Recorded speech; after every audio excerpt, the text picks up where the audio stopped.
We talked about this yesterday about Jerry Jones's comments regarding Jason Garrett and how it's a little bit of a disservice to the team to position his job in jeopardy when you're still ahead in the division and hopefully making a playoff run. It just feels, I don't know, the wrong place and timing to do that. Now, Jerry Jones tried to downplay it a little bit by saying there's expectations for Jason, and obviously there's expectations for himself as the general manager.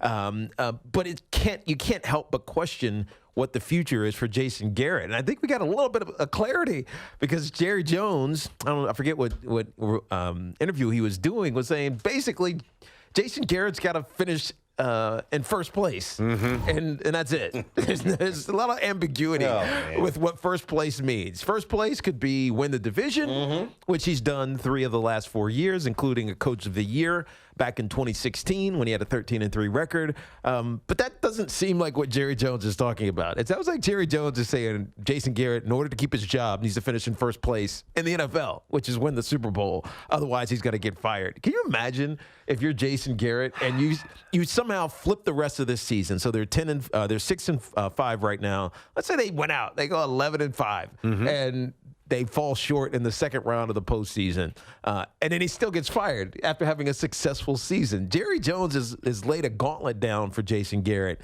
and I wonder if Jason Garrett is saying to himself, and so if I win, great. If I don't, also great, because I can't deal with this anymore. I was going to say, he might be getting to the point where he might be okay with a little bit of a change of scenery. Yeah. He might be. And, I know that you squashed that report, whatever it was the other day about Garrett. The Giants would be interested. Tiki was actually with Tisch, Steve, right? yeah. With Steve Tisch at the Bears game over the weekend. If you missed it, it was up at Notre Dame for an unofficial visit with his son, AJ, obviously a very good high school player. So he went from Notre Dame, then he went to the Bears-Giants game, and he was in the box with Steve Tisch. And that's really the first thing you said on Monday, despite all those reports, don't necessarily buy it.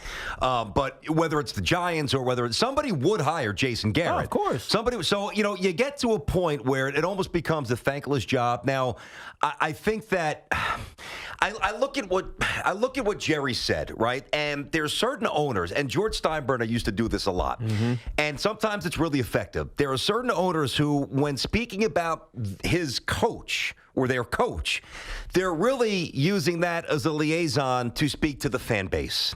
And I think in a lot of ways, he's putting Jason on notice for sure, but Jason's been on notice before. Yeah. I think he's immune to this stuff. It's almost you're desensitized to it. I agree. Think about how many sound bites we played from RJ and Sean, our buddies over at 105.3 The Fan down in Dallas. Right. We have Jerry on every week, and they have for years.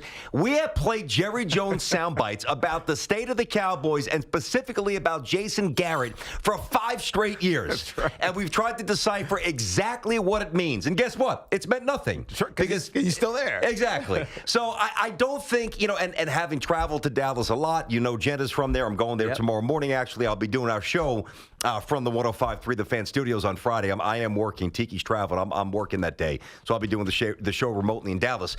But, having all of her friends are Cowboys fans. And I got to be honest with you, as I really thought about this last night, I'm saying, it seems like it's a heightened emotion. It seems like it could derail the team if you look at it that way. I don't think it even impacts the team because they're so used to hearing this. I think they come out. I think they play a pretty crisp game. Now, the only thing that could change is if they fall behind 13-0, 17-3. Now it's going to have a sound that's going to be very hard to ignore. But I think it's going to sound ominous, and it might sound like a funeral. It's going to have a different angst to it.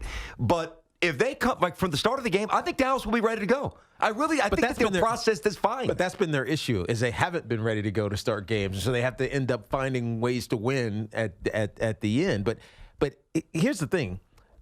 Yes, I understand what you're saying, and you're right. We talk about this every November for the last 5 years. We've talked about, man, is Jason Garrett the right coach? They should move on from Jason Garrett. Jerry Jones is intimating that they're going to move on from Jason Garrett. But Jason Garrett just keeps grinding away and away and away. But this year, this one feels different. And I don't know why. Maybe it's because of the frustration that we also feel when you look at this Cowboys squad. That's what it is. Not as a fan. No, that's what it is, though. An underachievement. Yes, for you sure. look at the squad, you're like, man, they got this guy and this guy. The defense is actually is stout. They got players on both sides of the football. Yeah. Great offensive line still. Ezekiel Elliott, Dak Prescott. Hell, they got Amari Cooper now. And Michael Gallup's turned into a baller as well. Like, how the hell do you score 2 field goals in a football game? Now, I understand the Pats are good, but still, you got a run game. In a run game in crappy conditions, you mud it out, man. You hand it off to what I would do. To Zeke, if you got to do it 35 times. And it sucks, and it's not explosive, but it's better than scoring 3 field goals. Let this guy get a chance to bust one, Ezekiel, that we're talking about. So I think the angst from previous years haven't been, I don't know, truly felt by the lay fan about the Dallas Cowboys. But this year, maybe because of the expectations that we all had for the Cowboys at the start of the season, it feels like, God, they're really underachieving, like even more so than they ever have.